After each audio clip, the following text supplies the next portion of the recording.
Good evening, dear friends of modern medicine and respected teachers, beloved members of Indian Medical Association. Friends, our journey started from 4th June. Journey for empowering every healer, enhancing healthcare.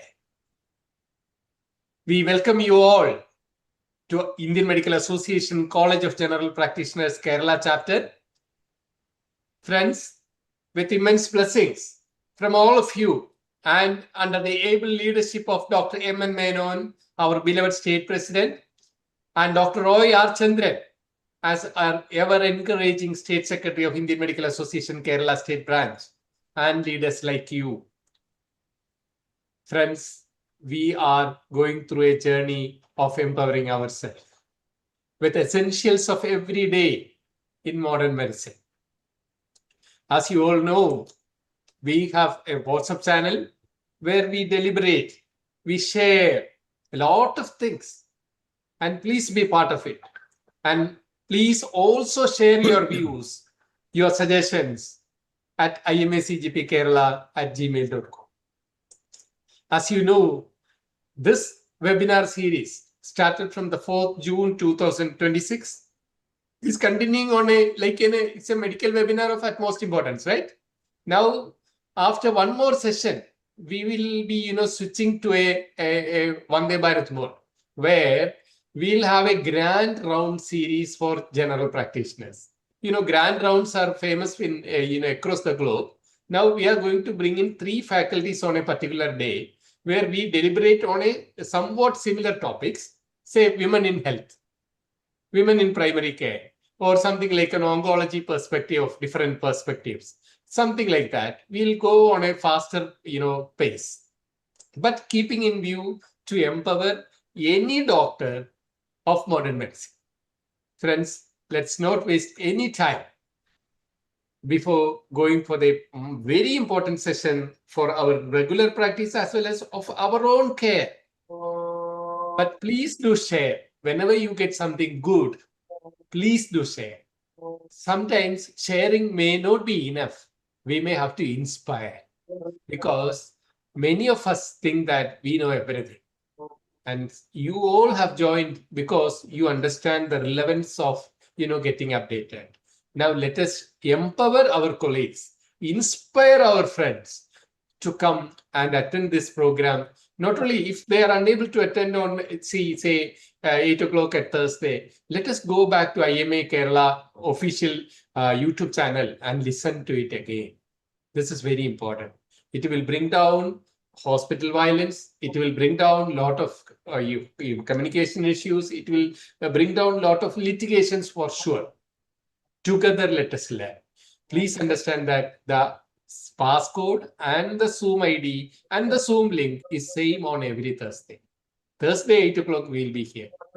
Friends, today we are blessed with a veteran professor and always IMA friendly. Whenever we call for a class, he's a very busy person. One of the, not one of the very busy person. He's an ultimately busy person. But his passion for teaching, his passion for inspiring others, I have not literally seen. When we call him for a session, Prashant, when is that? And he will come physically if required, and he will come online if required.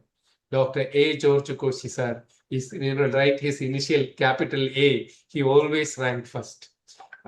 Be it the academic excellence, be it in his passion for teaching, be it in, his passion in interaction, be it in handling, the colleagues, friends, everyone, he has a friendly attitude. And I don't have much, if I speak or, continue about him, it will be a voluminous thing. But his presence alone will speak many things. That's for sure. Now let me invite Dr. Biju Nelson, our vibrant secretary of IMA Kerala CGP, to formally welcome and introduce Professor Dr. A. George Koshy, sir. Over to you, Dr. Biju Nelson. Good evening. Director of Studies, Dr. Prashant CV, Professor Dr. George Koshy, sir, senior IMA leaders and friends. It's my proud privilege and honor to introduce our esteemed speaker for today's IMA CGP session, Dr.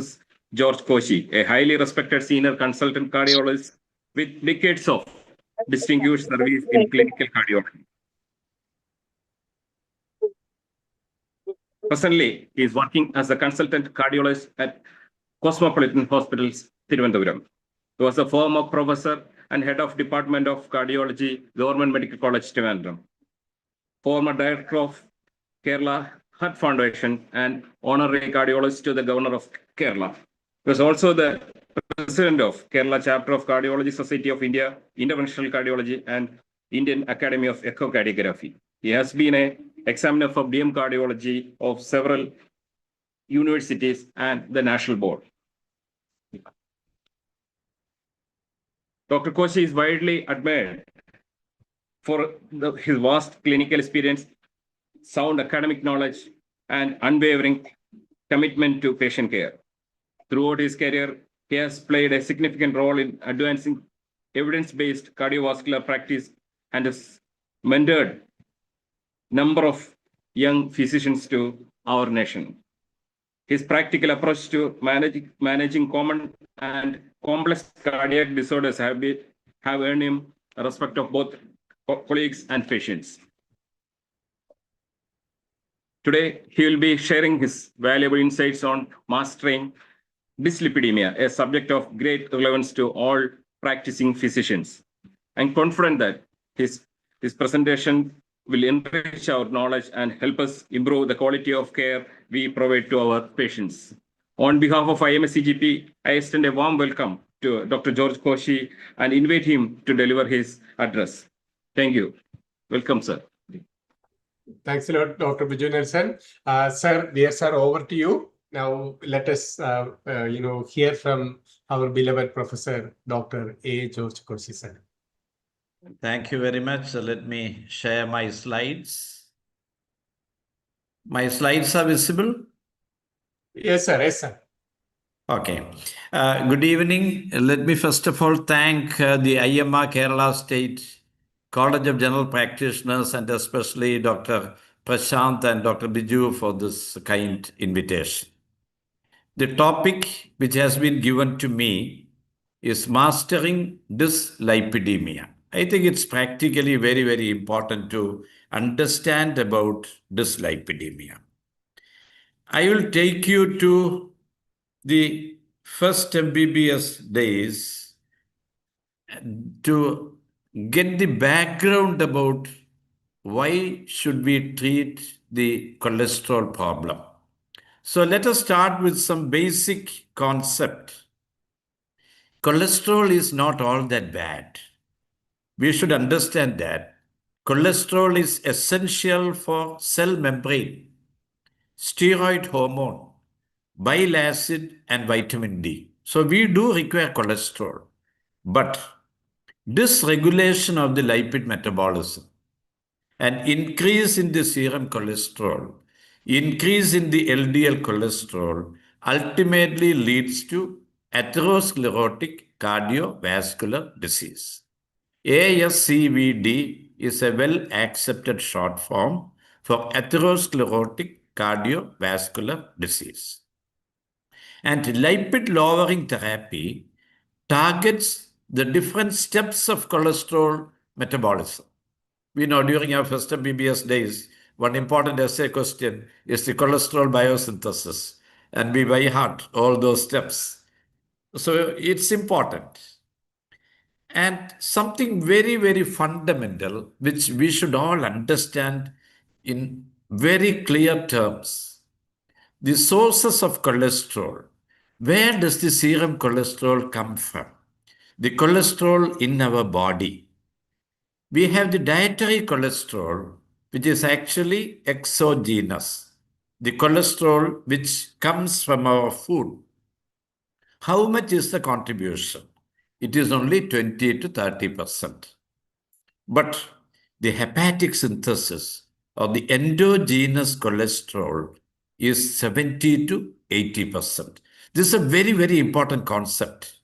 That is why we have people not taking any fat food no fried food, nothing, no egg, no meat, no mutton, nothing. But cholesterol will be 300. But there are people who consume 3 eggs per day. Cholesterol will be 100. Why? That is because of this important point. So dietary cholesterol is only 20 to 30%, and 70 to 80% is the cholesterol which our liver synthesizes, which is highly variable from person to person. So it's metabolically decided factor. So the point is, by dietary restriction alone, you cannot control your serum cholesterol. We should very clearly understand that. If you tell patients you require medicine for your cholesterol, they will tell, no, doctor, I will be on a strict diet. But please do understand, with a strict diet, it is only 20 or 25%. Not only that, if you significantly reduce the cholesterol intake in the diet, the hepatic synthesis can get accelerated for a compensation. And we know the key enzyme involved in the cholesterol biosynthesis is HMG-CoA reductase. We know that. That is the rate limiting step, which we learn in biochemistry. Very important question for the oral examination, which is a rate limiting step in cholesterol biosynthesis, and that is HMG-CoA reductase. And we have a drug which will inhibit this enzyme, HMG-CoA reductase inhibitor, and that is the statin. And we should understand that serum cholesterol is ultimately determined by the balance between synthesis and elimination. So we should know how it is getting eliminated also. Now, the two important drugs which we use for dyslipidemia, one is statin. Statin inhibits the synthesis of cholesterol in the liver by inhibiting the HMG-CoA reductase. And the other one, ezetimibe, inhibits the intestinal absorption. So the statin is on the endogenous pathway and ezetimibe is on the exogenous pathway. That is why you give statin EZ, you get a good control of your serum cholesterol. So that is something very basic. Now, dietary cholesterol. So what happens when you take food? The cholesterol is absorbed and packaged into chylomicron. We know that chylomicron. 90% of the chylomicron is triglyceride. Then what happened? There is something called lipoprotein lipase. It breaks down the chylomicron into free fatty acids. Then what happens? The chylomicron remnants return to cholesterol, to the liver. That's the point. Now, the endogenous pathway. The endogenous pathway is the cholesterol synthesis in the liver. So what really happens there? The liver synthesizes everything. The liver synthesizes triglyceride, cholesterol, and ApoB, apolipoprotein B. And putting these three together, these three are put together as a VLDL assembly that contains triglyceride, ApoB100, and cholesterol, along with phospholipid. So this is the VLDL assembly. This is synthesized in the liver. For that, something is required, which you call MTP. I will leave it. Now, this VLDL is the one which transports the endogenous triglyceride. Now, what is the problem in type 2 diabetes? We have insulin resistance. That increases the VLDL production. But what is the issue with higher VLDL? This is the issue. The VLDL is ultimately converted to LDL. We should very clearly understand that. So people think that triglyceride, it's okay. You can ignore that. VLDL, okay, you can ignore that. But not like that. The LDL which we see are VLDL converted to LDL. So how does it happen? The lipoprotein lipase removes the triglyceride from the VLDL in the peripheral circulation. Then what do you get? Then you get intermediate density lipoprotein. That is called remnant. And Then it is acted by the lipoprotein lipase in the liver, hepatic lipase, and that is how you get the LDL. And LDL, is cholesterol rich. So the point is, we always tell LDL is the culprit. Yes, it is the culprit, but VLDL and remnants, ideal, they are all important. And if you have elevated triglyceride, say your triglycerides are 350, 400, what does it mean? That means you have increased remnant particles. That is also atherogenic. So VLDL is atherogenic, remnant particles are atherogenic, ideal is atherogenic, LDL is atherogenic. Now, how can we represent it, all these atherogenic particles together? Is there any way? There is a way. What is that? That is ApoB. You should really understand that. Now, people ask, should I check my ApoB? Yes. Why? Because ApoB molecule tells about your entire atherogenic potential. One ApoB molecule is present in every atherogenic lipoprotein particle.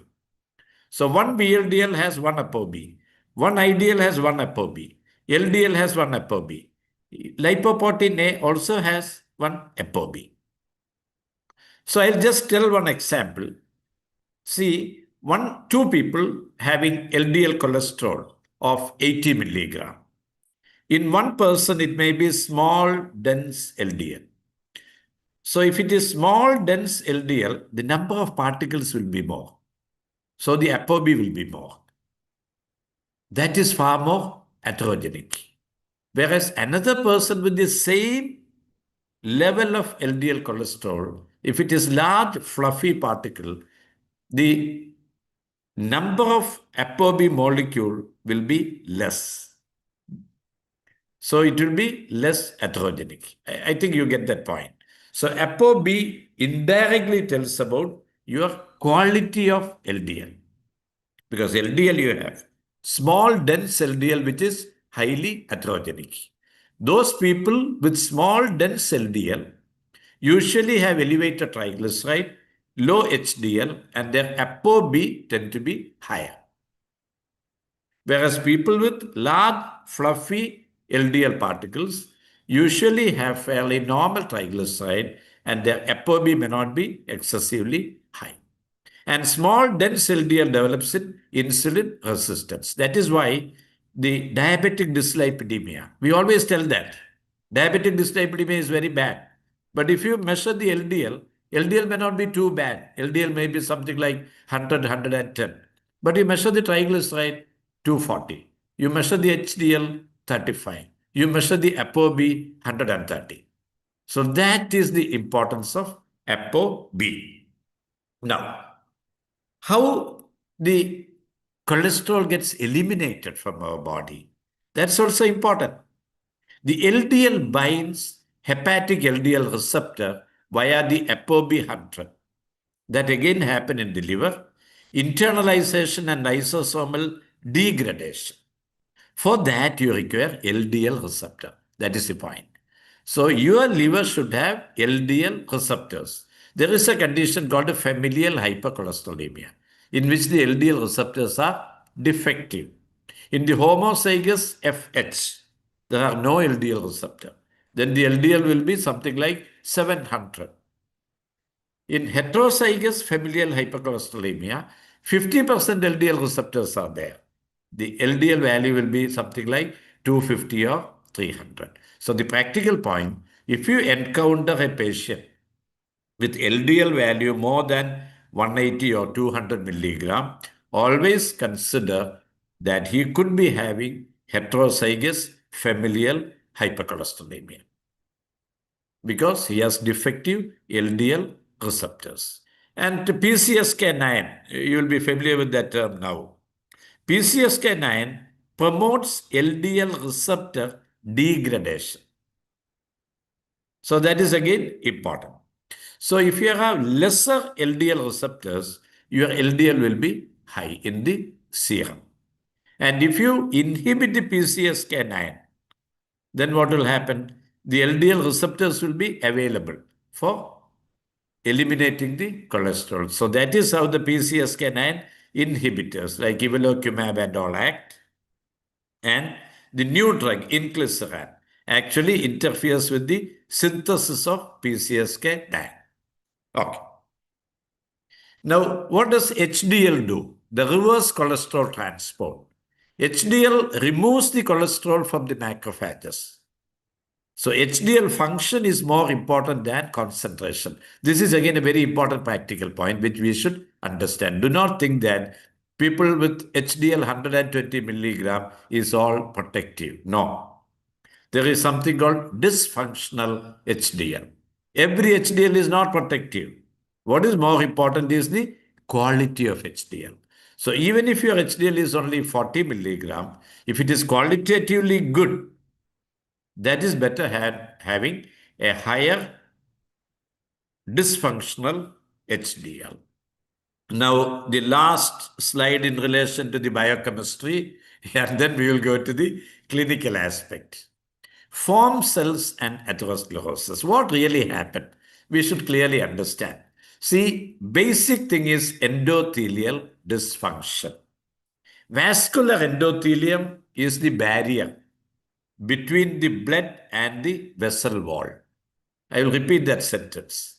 Vascular endothelium is the barrier between the inside of the vessel, the blood stream, and the vessel wall. Endothelial dysfunction occur due to a variety of conditions, including your aging, hypertension, diabetes, and a lot of other things. And endothelial dysfunction, what happens?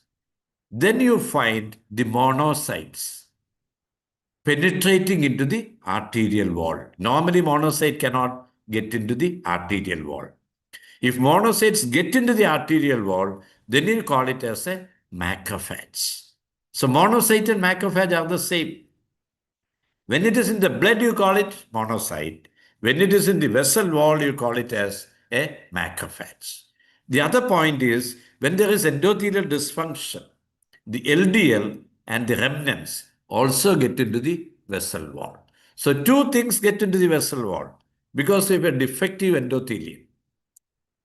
One is the monocyte and the second one is the LDL and the remnant.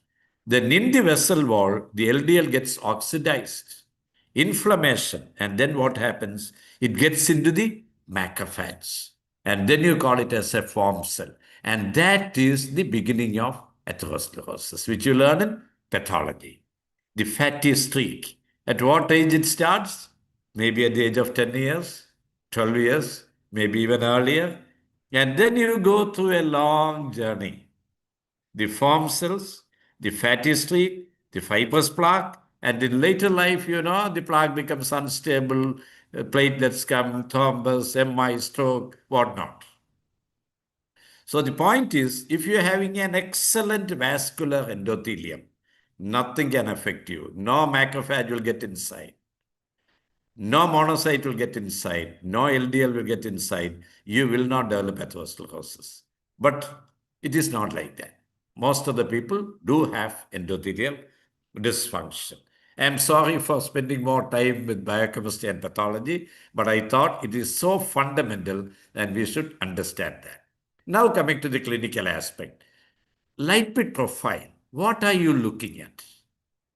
Earlier, we were looking only at three things: total cholesterol, triglyceride, and HDL cholesterol for a long, long time. And we insisted that it should be fasting. Then what would we do? Triglyceride divided by 5 or 20% of triglyceride, we called it as VLDL. Okay. Then we add that VLDL to HDL. And whatever you get, you subtract from the total cholesterol and call it as LDL cholesterol. That was what was done till 5 or 6 years ago. This was called the Fredivort formula, meaning indirect LDL estimation. Even now it is done in many places. So triglyceride divided by 5 is VLDL. VLDL plus HDL you subtract it from your total cholesterol and call it as LDL cholesterol. But that is not very reliable, especially when your triglycerides are very high. This 20-watt formula of indirect LDL estimation is reasonable if your triglycerides are below 100 milligrams.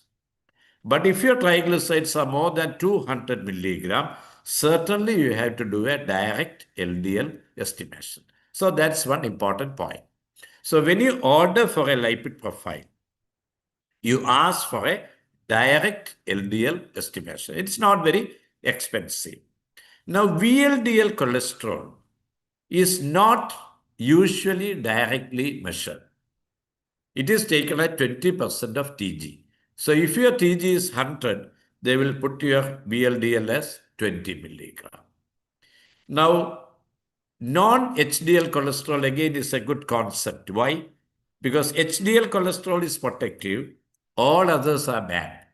So non-HDL cholesterol, similar to the ApoB, tells about the entire atherogenic milieu. That is the important point. And a lot of ratios are there. Total cholesterol by HDL, LDL by HDL. Okay, that could be having some relevance. Now, apolipoprotein B. I think people are becoming aware of that. Even patients now come and ask, sir, ApoB cheyande, HSCRP cheyande, calcium score cheyande. So what exactly is this ApoB? That's the point I was telling. This ApoB is the total number, not cholesterol, total number of atherogenic lipoproteins inside the. Whereas when you tell about LDL, you are actually measuring the LDL cholesterol. It is the LDL cholesterol which is measured. Here it is not the cholesterol which is measured. What is really measured is the total number of atherogenic lipoproteins, which include LDL, IDL, remnant, VLDL, lipoprotein little a, everything. Now, what exactly is lipoprotein little a, LPA? Now it has come as a very frightening thing. Patients come and check the LPA and tell, oh, my LPA is 180. What should I do, doctor? Should I have an angiogram?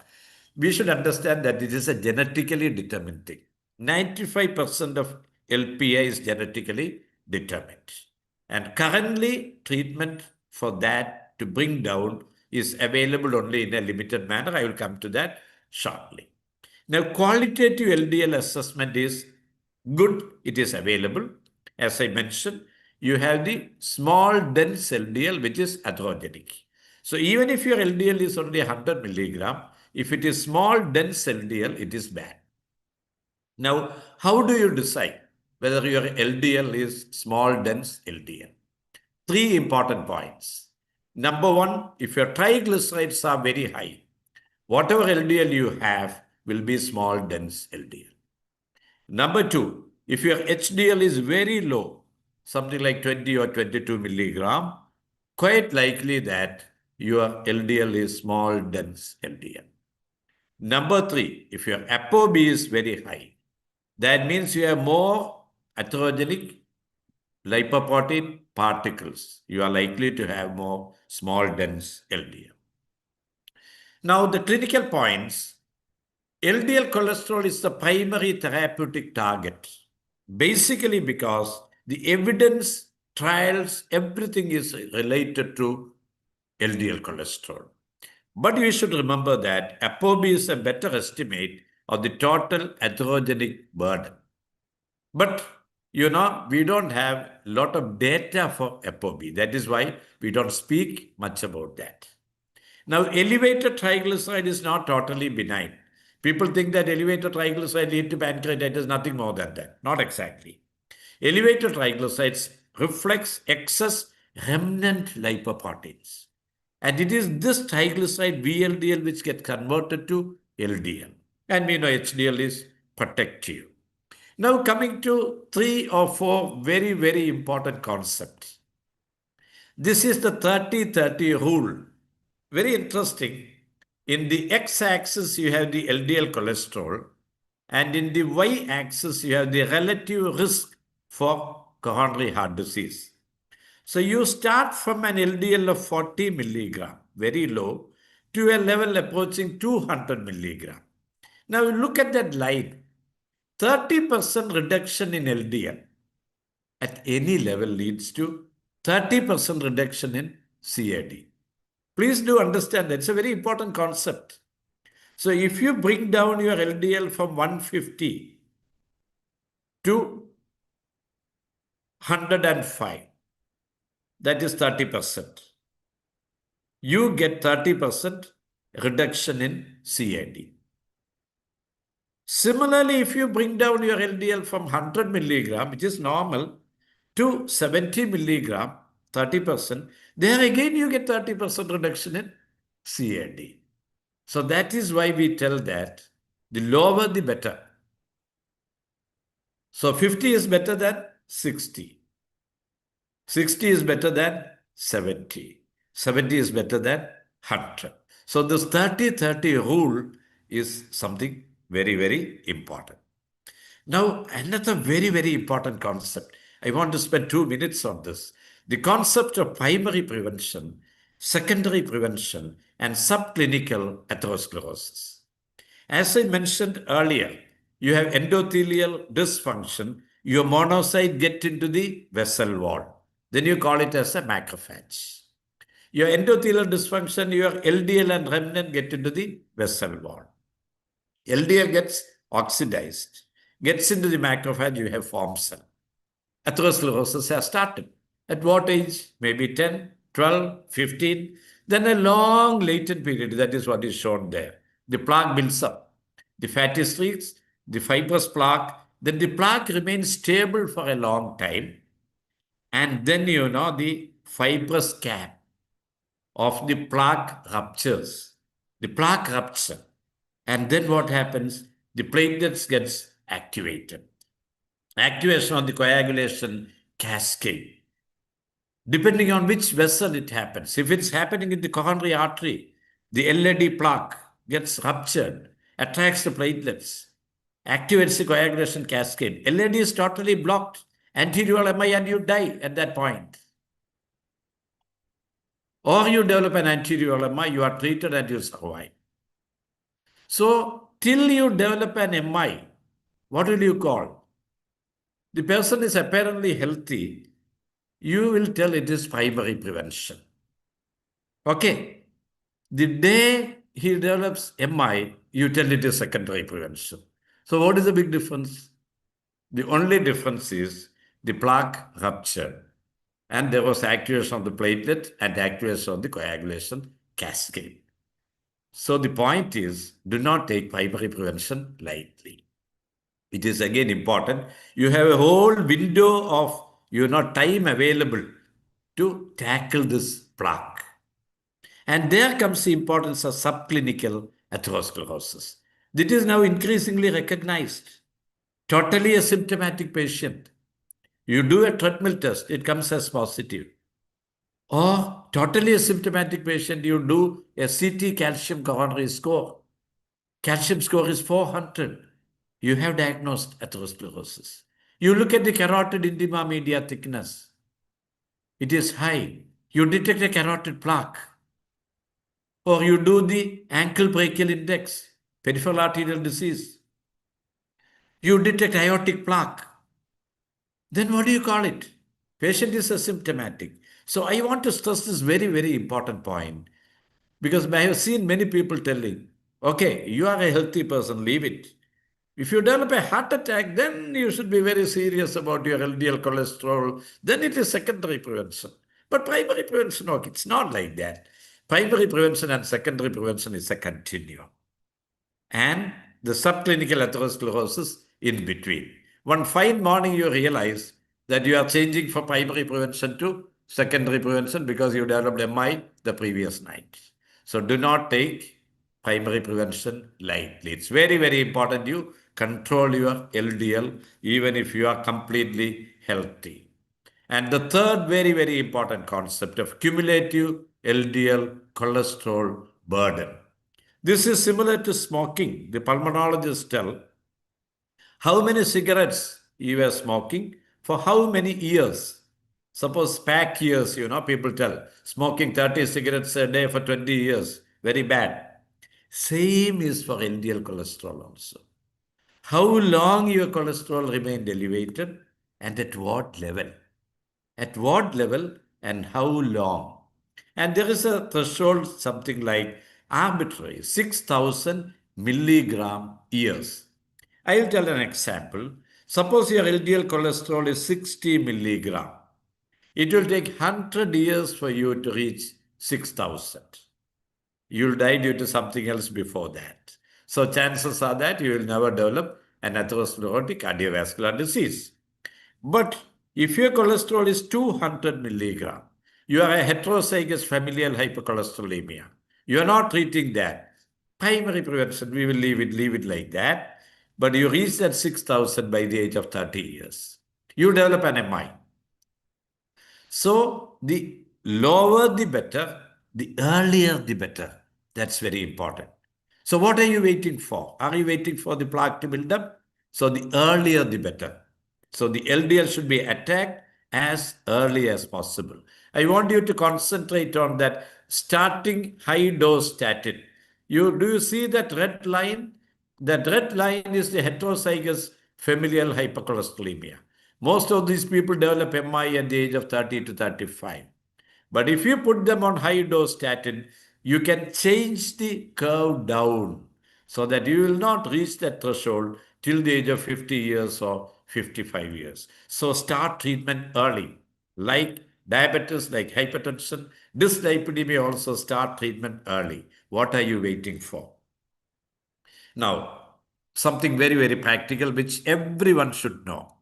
Which are the drugs available for reducing the LDL cholesterol and how much of reduction in LDL cholesterol can be expected?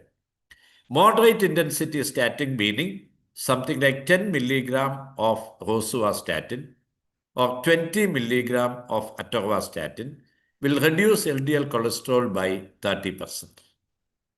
High intensity statin, what does it mean?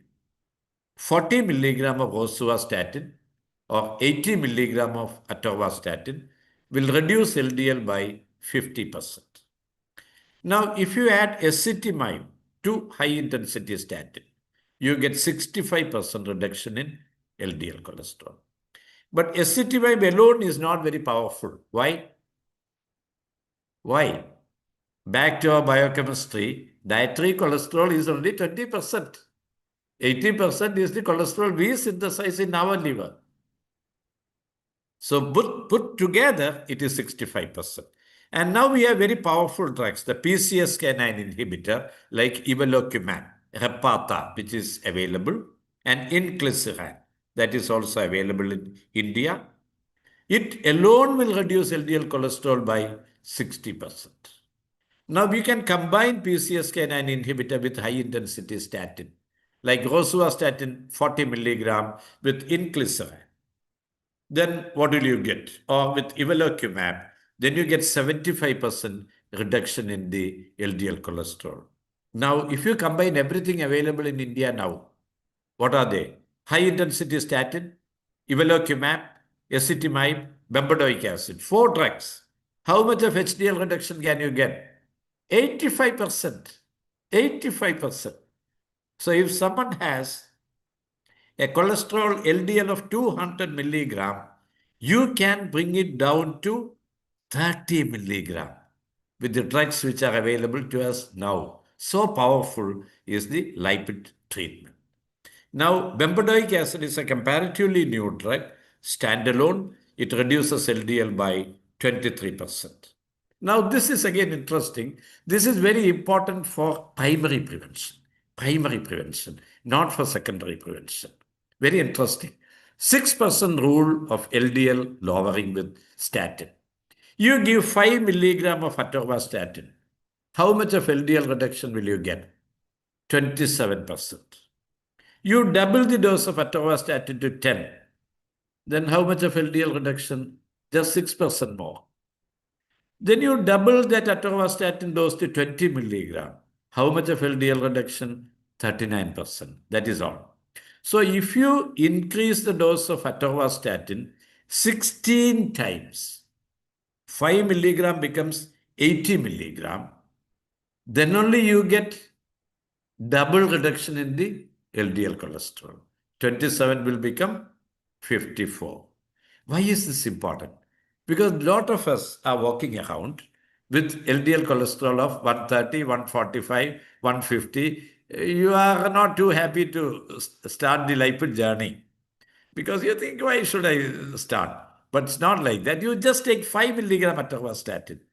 Your LDL will come down by 27% and you reach a safe level. So this is very, very important in IMA prevention. So many of us, many of our patients and most of us can achieve a comfortable LDL without any toxicity with just 5 or 10 milligram of atorvastatin or rosuvastatin. But when it comes to MI, okay, you require high intensity statin, that is different because statins do have pleiotropic effect. That is something more. It is not only the LDL lowering, it has a lot of other important actions which are shown there. I am not going to read out. It has an anti-thrombotic effect, anti-inflammatory effect, plaque stabilization, if the inhibitory effect on the collagen, improving the endothelial function, and a lot of things like that. Now, what are the cutoff levels which you should consider important before we start treatment? This is the European guideline. We should remember that we are different from the European people, especially South Indians. We develop CAD at a much younger age compared to the Europeans and the Americans. So our target should be much lower. The European guideline, you have low, moderate, high, and very high. In people with very high risk, meaning people with atherosclerotic cardiovascular disease, familial hypercholesterolemia, multiple risk factors, diabetes with target organ damage, or diabetes with more than 3 major risk factors, early onset of diabetes of long duration, then the target has to be 55 milligram, even in the European guideline. So for us, it should be much lower. And do not think that these things are rare. It's very common. ASCVD, it can be stroke, it can be post-MI, it can be effort angina, it can be anything. Then familial hypercholesterolemia heterozygous, fairly common. CKD, common. Diabetes with target organ damage, common. Diabetes with major risk factors, very common. Diabetes with hypertension, low HDL, very common.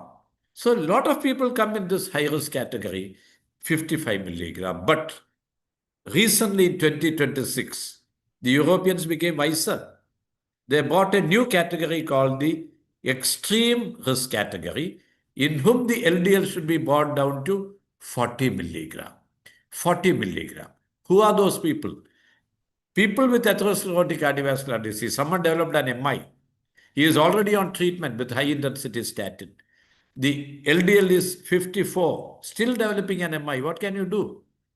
Or someone with polyvascular disease, cardiovascular disease, cerebrovascular, peripheral arterial disease, aggressive atherosclerosis. You aim for an LDL below 40 milligram. But what do the Indian guidelines say? Lipid Association of India guideline 2024. We are more, stringent in these criteria. I'm not going to read out the whole thing, but I would recommend all of you to go through this Lipid Association of India guideline 2024, in which you have major ASCVD risk factors, other high-risk risk factors, and moderate risk non-conventional risk factors. And people are categorized into 6 groups.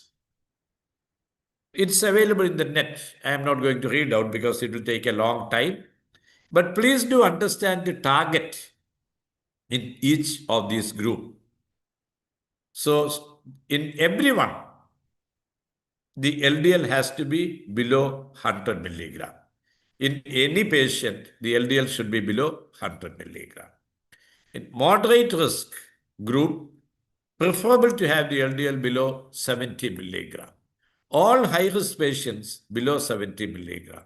Anyone with atherosclerotic cardiovascular disease, LDL should be below 50 milligram. Then you have the extreme risk group, I will come to that, in whom you can even target an LDL below 30 milligram. So this is the extreme risk category. Who are they? People who develop recurrent acute coronary syndrome within 1 year with LDL below 50 milligram. I've done an example, 40-year-old man, anterior MI, you did a PCI to LAD, he is on high-intensity statin, ezetimibe, LDL is, say, 48 milligram. After 6 months, he comes with an inferior MI. So what will you do? Bring down the LDL even further, bring it down to 30 milligram. So people with polyvascular disease, homozygous FH, post-ACS, diabetes with multiple risk factors. So what has happened over the last 35 years? We started from an LDL cholesterol of 190. We have come down, and we are now discussing about even 30 milligram. Now, what about statins in diabetic people? Every diabetic patient should be on a statin. There should not be any controversy on that. Because diabetic people, all of them have endothelial dysfunction. 40 to 75 years, moderate intensity statin. But people younger than 40 with additional risk factors also should be on a statin. But very young patient, LDL below 70 milligram, no other risk factor, okay, you can leave that person without a statin. The LDL goal below 70 milligram and ApoB below 80. If the person has an ASCVD, it should be below 65. High intensity statin in high risk patients, and you can consider adding ezetimibe, bempedoic acid, PCSK9 inhibitor, or inclisiran. And at least 50% LDL reduction, and LDL should be certainly brought below 55 milligram. So whenever you see a diabetic patient, two important drugs which should be given to type 2 diabetes, one is statin, one is SGLT2 inhibitor. If you are not prescribing these two drugs, you should have a reason why you are not prescribing. Because these two drugs are so protective against cardiovascular disease and heart failure. Statin side effects are exaggerated. Statins are probably one of the safest drugs. Serious side effects are uncommon. Myalgia, if you find myalgia, you check the CPK. If CPK is normal, you can tell the patient to ignore that. Upper limit of CPK in most of the lab will be around 200. So mild elevation 250 or 260 hardly matters. Now myopathy and rhabdomyolysis are realities, but very, very, very uncommon. Now mild GI symptoms, constipation sometimes you find, mild elevation of SGOT and SGPT, but please do understand that statin will not lead to chronic liver disease. Statin will not lead to chronic liver disease. But if a patient has chronic liver disease and elevated SGOT, SGPT, more than 2 to 3 times the upper limit of normal, then you should not prescribe statin. That's a different thing altogether. And majority of our patients with metabolic syndrome, with so-called the metabolic dysfunction associated steatotic liver disease, previously called the fatty liver disease, many have elevated SGOT, SGPT. You give them statin, you find the SGOT, SGPT coming down.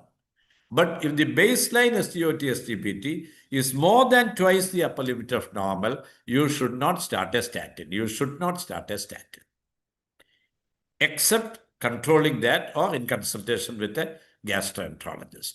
Now, new onset diabetes with statin is exaggerated again. Especially with a small dose, it is usually not a big issue. Now, there is something very frightening. It is immune-mediated necrotizing myopathy. That is a very serious condition, but it happens only very, very infrequently. But at the same time, you should be careful with high dose of statin in frail, elderly people with CKD, hypothyroidism, and people who are co-prescribed fibrin. You should be very, very careful. People above the age of 75 years and all that, it is good to restrict your statin to 40 milligram atorvastatin or 20 milligram rosuvastatin, not very high dose, 80 milligram and all that. Now, we have some data telling that bringing down the LDL is important. Even if you bring it down with drugs other than statin, still it is beneficial. This is one such trial in which people compared rosuvastatin 10 milligram with ezetimibe versus high dose rosuvastatin. And actually, in the elderly people, they have found 10 milligram rosuvastatin with ezetimibe is better. It is better tolerated. Drugs, the discontinuation is less, and LDL reduction is also better. So, statin with ezetimibe is an excellent combination. And I will repeat that sentence. You should be very careful with high dose statin in elderly, frail people with CKD and who are co-prescribed fibric acid derivative. Something about bempedoic acid. This again acts in the cholesterol biosynthetic pathway. It is upstream to the HMG-CoA reductase. That is what is shown there. And we have data telling that the bempedoic acid is a good drug. It reduces the MACE rate, mortality, and all that. But three important side effects of bempedoic acid. You should know that. One is increase in uric acid. So people with elevated uric acid, you should not ordinarily prescribe bempedoic acid. And if you are prescribing bempedoic acid, check the serum uric acid level. Now, gout occurred in 3% of people given bempedoic acid in the trial. Now, some association with cholelithiasis, gallstone. So these are three important things, and some chance of a tendon rupture. These are some of the little concern with bempedoic acid. Now, before I conclude, you should be aware of the lipid management of MI. Management of dyslipidemia in acute coronary syndrome. So, if a patient comes with an ST elevation MI, what should you do? You should straight away give that patient 80 milligram atorvastatin with 10 milligram ezetimibe. Please note that point. With 10 milligram ezetimibe, or you give 40 milligram rosuvastatin with 10 milligram ezetimibe. That is the current recommendation. Except in very elderly people, people with CKD stage 3 to 5, there you can give a lower dose, 40 milligram atorvastatin with 10 milligram ezetimibe. So ezetimibe is now a primary drug in all patients with acute coronary syndrome. Then you check the lipid profile at 4 weeks. If you are not reaching the LDL goal, you can add other drugs. Now, what about chronic coronary syndrome? A patient with effort angina. There, you can start with rosuvastatin 20 milligram or atorvastatin 40 milligram and then add ezetimibe later. So the point is, all MI patients, all acute coronary syndrome patients, along with the dual antiplatelet, aspirin, clopidogrel, they also require high-dose statin with ezetimibe. Now, something about PCSK9 inhibitor.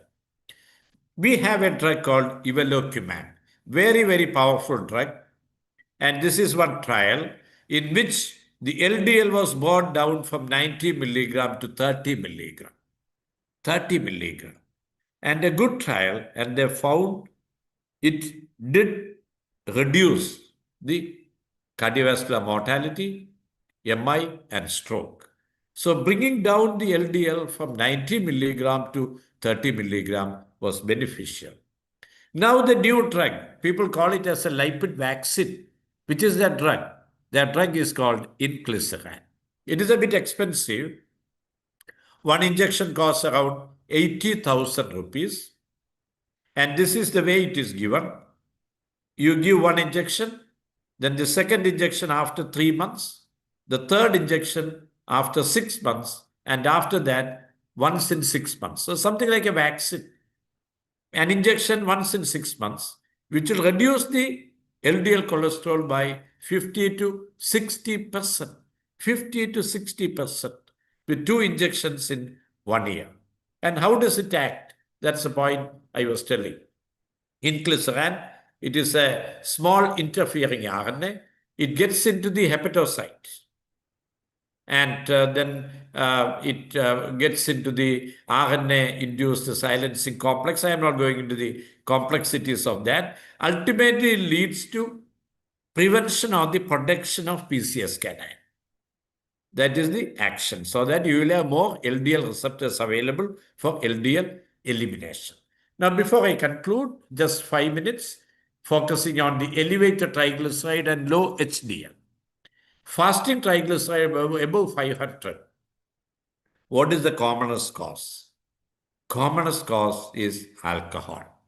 So whenever you find very high triglyceride, the culprit will be usually alcohol.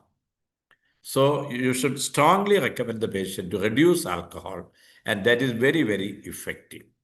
You can have familial hypertriglyceridemia and other things, but alcohol is the commonest culprit. And always evaluate for secondary causes. One issue with markedly elevated triglyceride is the risk of pancreatitis. Usually that happens when the TG is more than 1000. But if your TG is more than 500, it is recommended to bring it down. It should be brought down, with which drug you can use fibrate, fenofibrate 145 milligram. Now, does it offer any cardiovascular benefit? The answer is, it is very questionable. The cardiovascular benefit of fibric acid derivative, fenofibrate, is very questionable.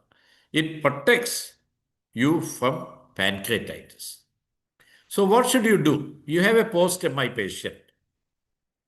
Triglyceride is 350, very common, whom we see in our day-to-day practice. LDL goal has been achieved. LDL is 50 milligram. Triglyceride is 350 milligram. Which drug should we give?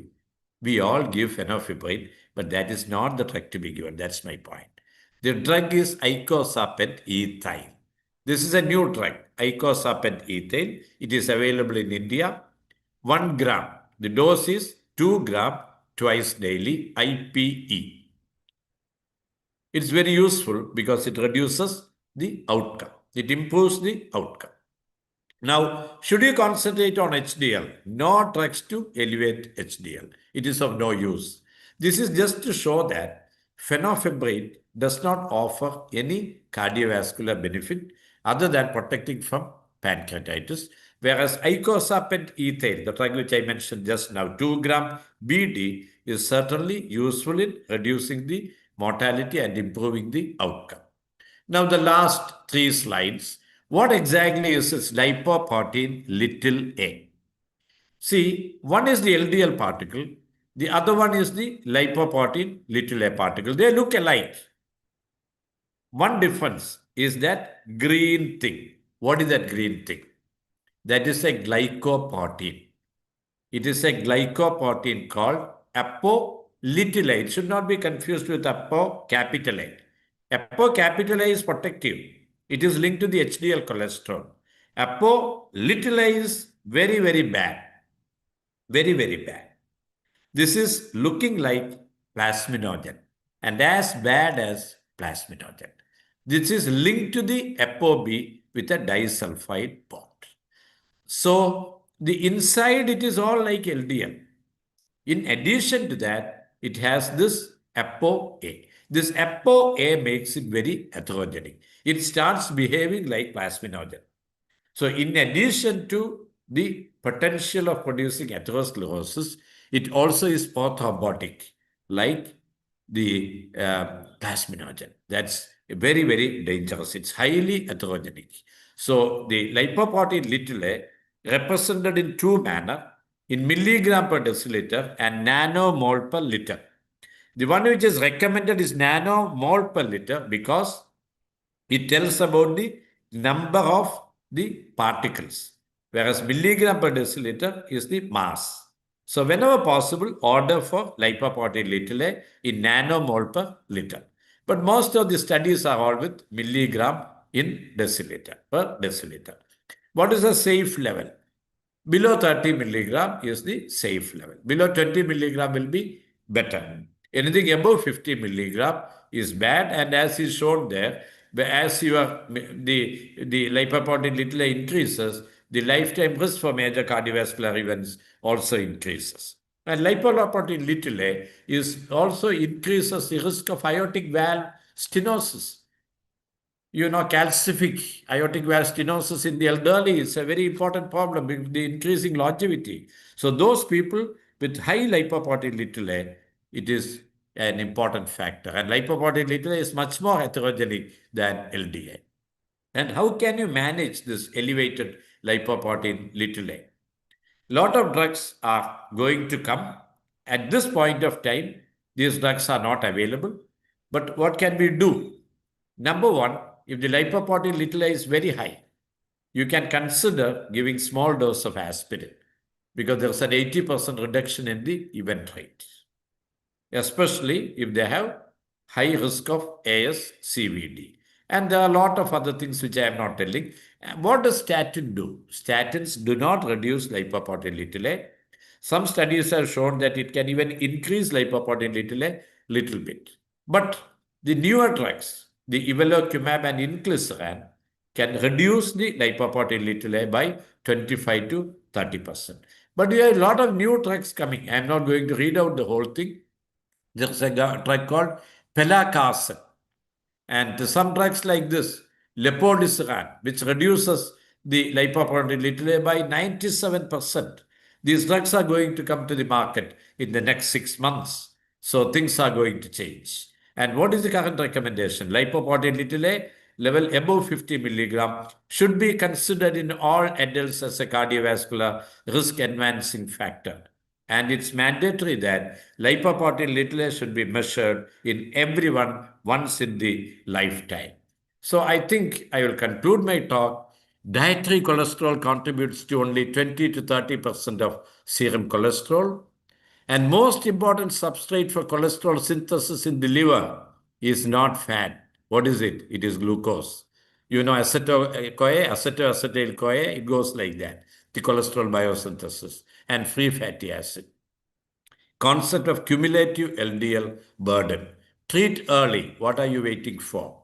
Statins are for life and treatment should not be stopped. Some people tell you take statin for a month and see what is there to see, nothing. You stop the statin, LDL will go back to the previous level. So continue it for life, never interrupt that. Statin intolerant people can be treated with non-statin drugs.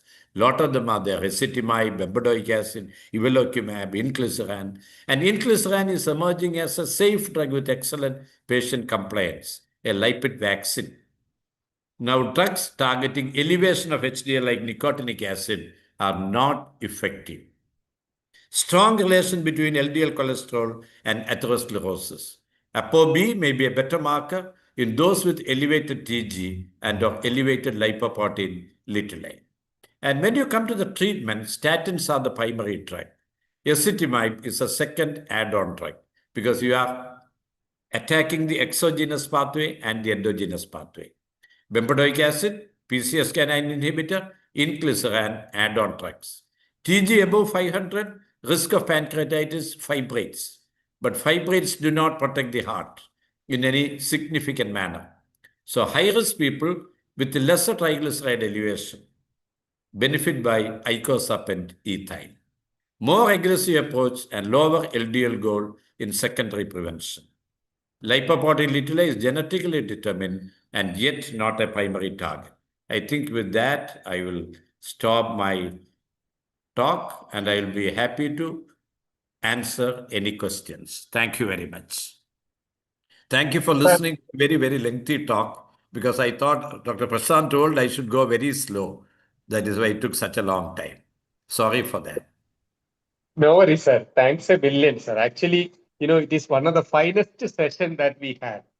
You made, a very big, what I should say is a Pandora box, something like that. You made it very simple and you made it understandable for everyone, literally everyone. And anyone who listens again through our YouTube channel will definitely it will be a revision for everyone. I strongly recommend. And I'm sure there are lot of practice changing updates were given. Sir, there are a few questions on the chat box. Actually, Many of the questions initially that I got answered by you earlier. Now, we from the studio side, we have a small problem with the studio, so I am working on my mobile. So please bear with us.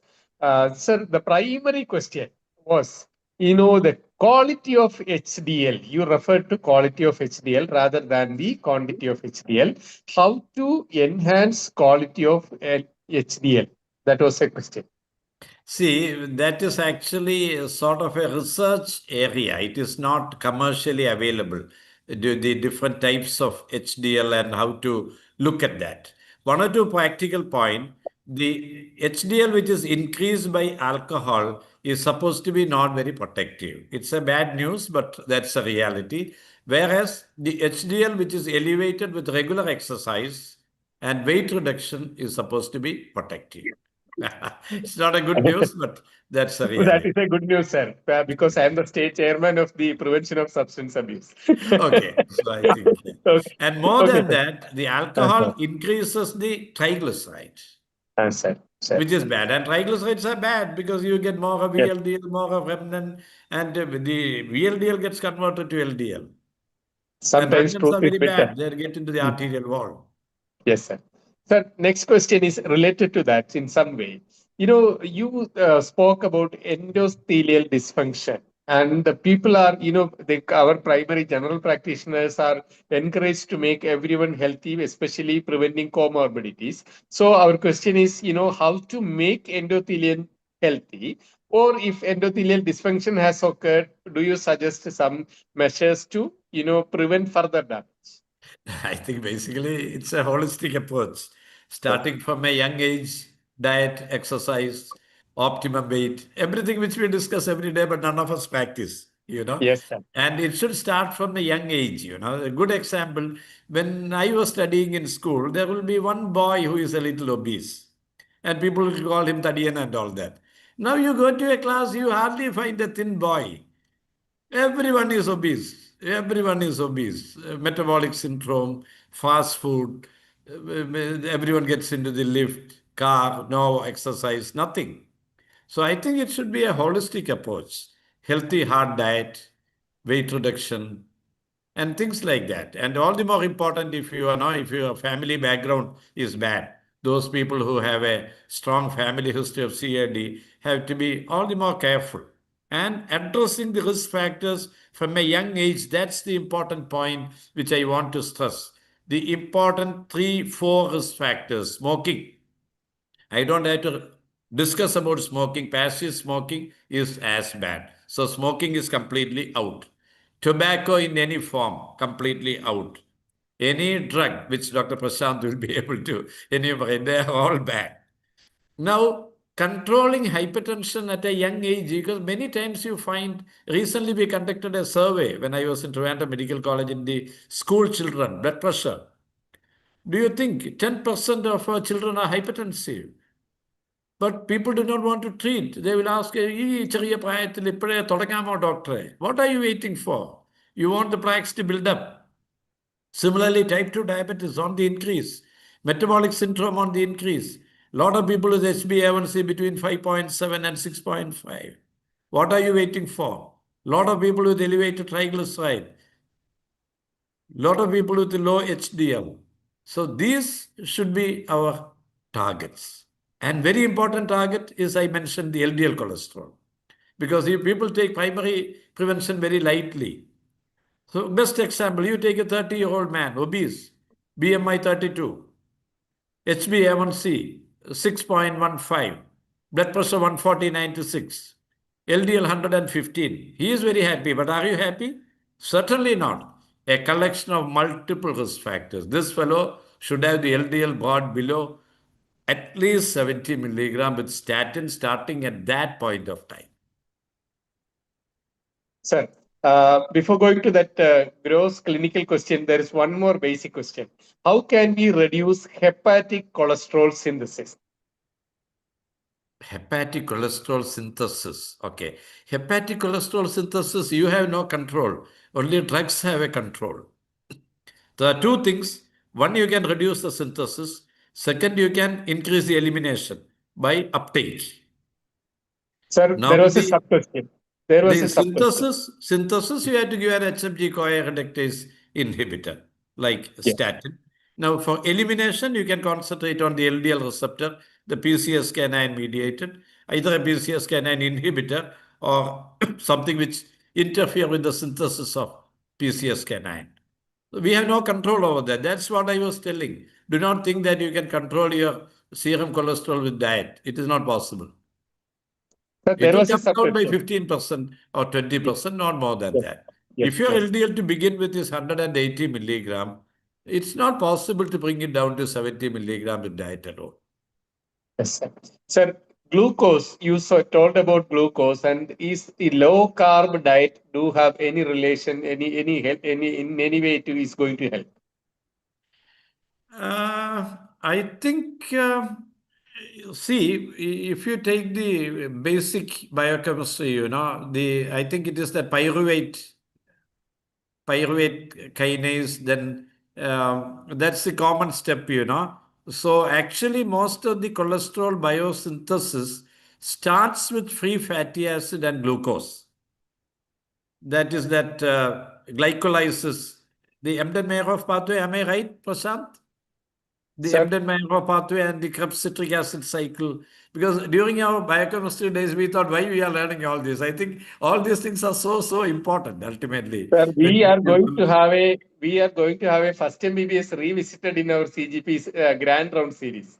I think it's very Clinical important. chemistry, So we should clinical, understand that yeah, most of the cholesterol which your liver synthesizes is coming from glucose and free fatty acid. yes, sir. That's the Yes, point. sir. That's it. That's the point. Sir, So if can you the dose? reduce calorie, Yeah, certainly it is absolutely. helpful. Your VLDL will come down Sir, sir, because the liver is synthesizing VLDL. sir. And Liver I is also remember your that's the important statement, point. sir. Liver is synthesizing VLDL, Yes, sir. and then Sir, you and get LDL. yes, sir. Sir, can dose of Actova be reduced for a patient with previous history of CAD, now asymptomatic, with presently normal lipid profile? Okay, you can reduce the dose of atorvastatin, then your LDL will go up. Yes, sir. You should closely monitor. See what really happened in our day-to-day life. A patient will come to you with a dyslipidemia. You start them on statin. So the initial LDL was 180. He takes statin. The LDL has come down to 70 milligram. The lab fellow will come, your cholesterol has become normal. Then he will say, I'll stop the drug. And he will never check the lipid profile again till he develops the MI. That is the Yes. point. Sir, there is a sub question.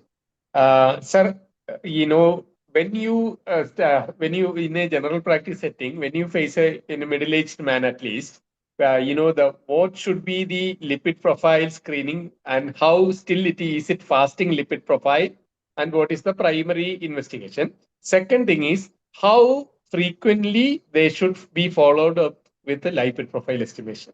I think it's a very, very important question. I will tell that is the star question of the day. Sir. In fact, I forgot to mention about that. Fasting is not necessary. Lipid profile better done in the non-fasting state. Why? Because most of the time you are not in the non-fasting state. What is the point in having 14 hours fasting and checking the lipid profile? So a random lipid profile is better than a fasting lipid profile. And people have found that postprandial elevation of triglyceride is a very important risk factor. So in lipid profile, there is no need for fasting. But if you want to know about the triglyceride level, how much is it in the fasting state, you can look at the fasting lipid profile. Otherwise, there's no need. Because many people do not check the lipid profile because doing it in the fasting state is a bit difficult. So fasting lipid profile no longer is required. Non-fasting lipid profile is equally good or better. So that Thank is you. settled. Now the Thank you. second question was? How frequently it should be, How checked? frequently? That again, the other important question, at what age you should check the lipid profile. That's again very important. If there's a strong family history of, premature coronary artery disease or familial hypercholesterolemia or something like that, it is reasonable to check the lipid profile in the teenage, not in the before the age of 10 years. Otherwise, the ideal age to check the lipid profile will be something like 15 years or before the individual goes to the college. In fact, we had some discussion in that. We are telling that before entry into the university or before entry into the college, everyone should have a screening lipid profile and a lipoprotein little I. Now, if your lipid profile is excellent, so if your total cholesterol is 160, your HDL is 55, your LDL is 70, forget about that, nothing will happen to you. You need not check it every 6 months. You can check it again maybe after 5 years.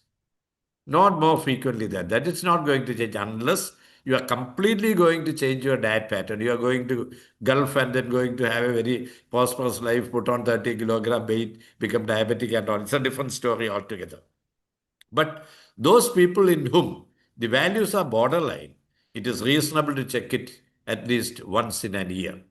But if someone is on statin and LDL is well under control, then how often you should check that? Actually, if your triglycerides are normal, your HDL is normal, you need check only direct LDL estimation, nothing else. You need not do the entire lipid profile.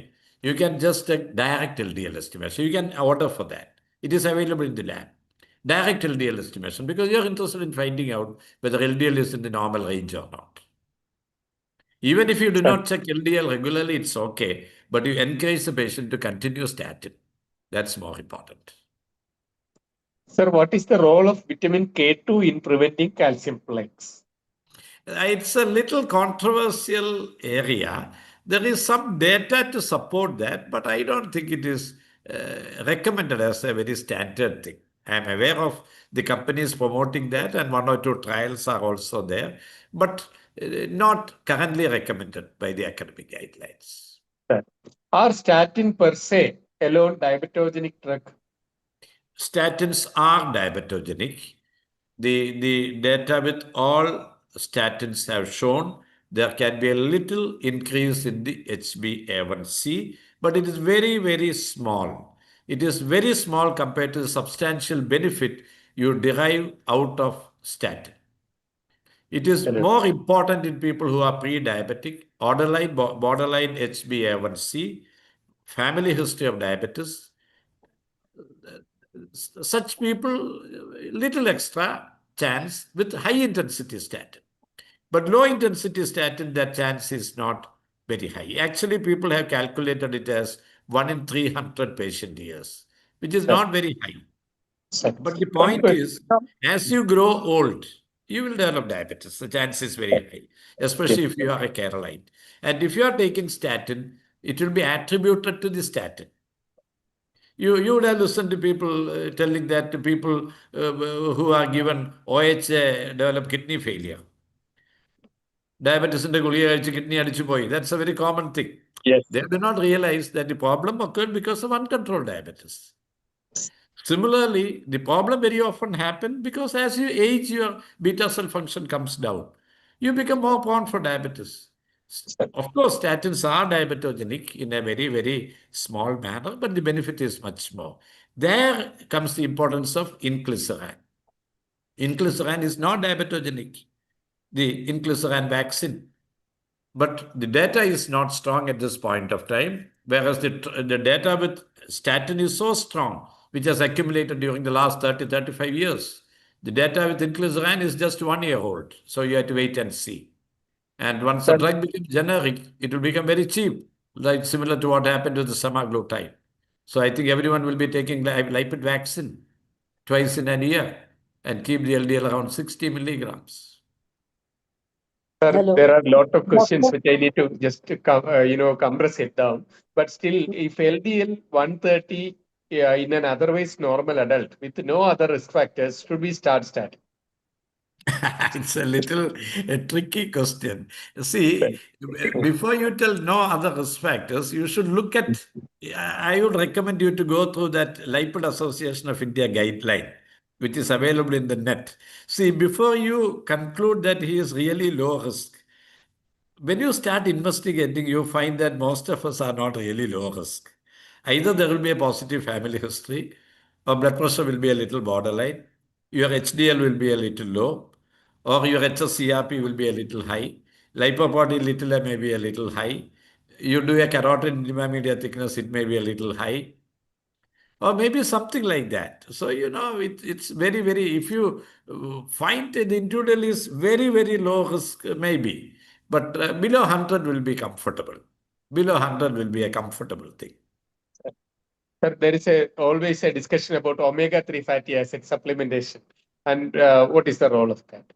Data is not strong. Omega-3 fatty acid, the data is not strong for the protection. It is probably a sort of a food supplement. And people earlier used to give fish oil for TG lowering.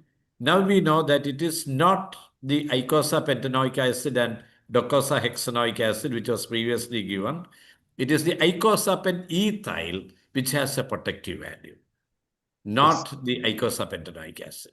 So fish oil is really not all that protective. Sir, enhancing exercise has influence on endogenous cholesterol production or, management of lipid. No, exercise is certainly very beneficial. No doubt about that. Exercise significantly brings down the body weight and it brings down the triglyceride. It elevates the HDL. It can change the quality of HDL. You tend to change the LDL, small dense LDL to large fluffy particle, and some data to tell that your ApoB can also come down. And exercise is certainly beneficial, no doubt about that. I did Sir, not tell about the basic things because It's that is the really foundation.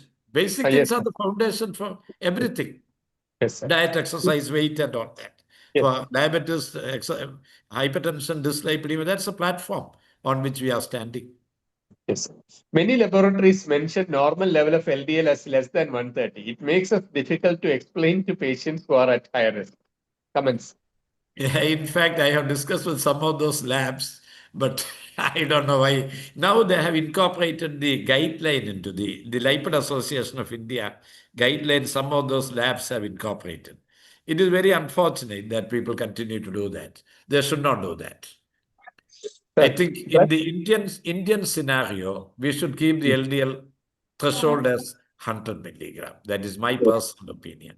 yes, But sir. if someone between 100 and 130, I may not be very aggressive, but I will Yes, be sir. comfortable with an LDL below 100 milligram. Yes. Sir, drugs that can be given other than IPE in elevated triglyceride in general practice, increasing the dose of statins will help or no? No, increasing the dose of statin do help. Statins reduce the triglyceride by 20 to 25%.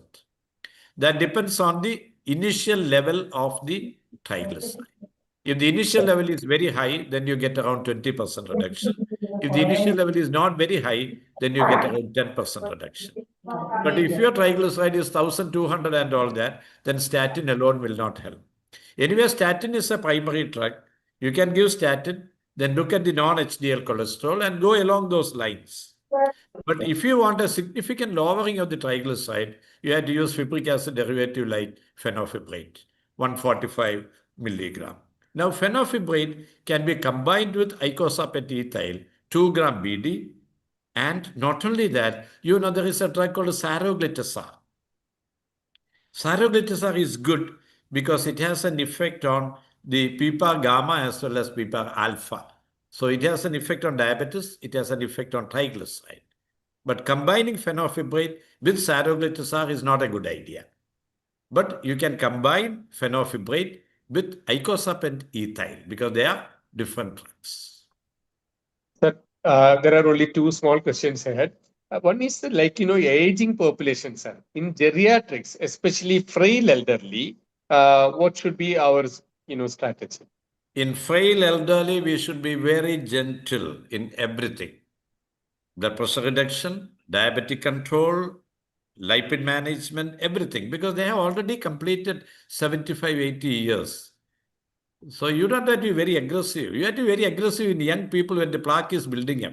They already have all the calcified plaque, everything there. So, there is benefit, but you need not give them very high intensity statin and put them into trouble because they are prone for complications because they can develop myopathy and things like that. That's the point I was telling. Elderly, frail people with CKD and hypothyroidism, you should be extremely careful. CKD again, you should be careful. And CKD, it is better to give atorvastatin rather than rosuvastatin. Sir, that was tendon the last tendon rupture can also occur in the elderly population. Elderly, you should be very, very careful. And one more point, you are all aware of the strong link between hypothyroidism and dyslipidemia. So any patient with dyslipidemia, good to check a TSH. Due to two reasons. One, if you are detecting hypothyroidism, thyroxine will cure the dyslipidemia. Second, if you are giving them high-intensity statin without addressing their hypothyroidism, you are putting them at risk of toxicity related to statin. Absolutely. Sir, that was the last question, actually. In fact, in a general practitioner setting, what is the ideal statin to be considered first? Is it rosuvastatin or atorvastatin? See, actually, there is no big difference between atorvastatin and rosuvastatin, except one or two small things. One, in people with CKD, atorvastatin is preferred. Number two, the rosuvastatin has little more of effect on increasing the HDL cholesterol. HDL cholesterol. Now, the rosuvastatin is more potent than atorvastatin. So people with markedly elevated LDL cholesterol, best strategy will be 40 milligram rosuvastatin with 10 milligram of ezetimibe. Now, if a person develops myopathy or muscle toxicity with one statin, it is better to stop that and change over to the other statin in a small dose. Otherwise, I don't think there is nothing much to choose. Sir, statin and sexual dysfunction, that was one message that I. Any problem, any significant issue? I am not aware of any major trials addressing that issue, but theoretically, one reason for impotence is endothelial dysfunction. And people tell that if there is impotence, you should investigate that person for atherosclerotic cardiovascular disease. In fact, there are studies in which people with erectile dysfunction were evaluated and people were found to have more of CAD. CT angiogram, CT calcium score, and all were higher in people with endothelial dysfunction. And if your sexual function is excellent, that means your endothelium is very good. Otherwise, the functioning will not be good. So theoretically, statin should improve that. There's no reason why it should worsen that. Yes. Actually, it's a misnomer. Sir, I do not have any words to thank you, sir, because this is a somewhat, it's not at all like, even that was not a gray area, it was a dark area. Dyslipidemia was a dark area with umpteen number of confusions. You clarified almost everything. So on behalf of Indian Medical Association College of General Practitioners and on behalf of everyone who got benefited, we thank you from the bottom of the heart, sir. Thank you very much. Thank you very much, and sorry for exceeding the time. No, sir, no problem, sir. We are in fact sorry to you, sir. And dear friends, we are grateful to the great eminent Professor Dr. A. George Koshy, sir, for his valuable words, his presence, and his inspiring teaching lesson. Friends, look forward for the next session on the next week, next Thursday. We'll discuss emergency care in primary care. That is emergency medicine in primary care setting. That is going to be one of the very crucial sessions. And thereafter, we'll be going for grand rounds for general practitioners in every Thursday. See you all next Thursday. You make us proud. You are empowering the College of General Practitioners, which we in fact would like to empower our profession. So wish you all a good night. See you next Thursday. See you until then. Bye-bye. Good night. Good night, sir.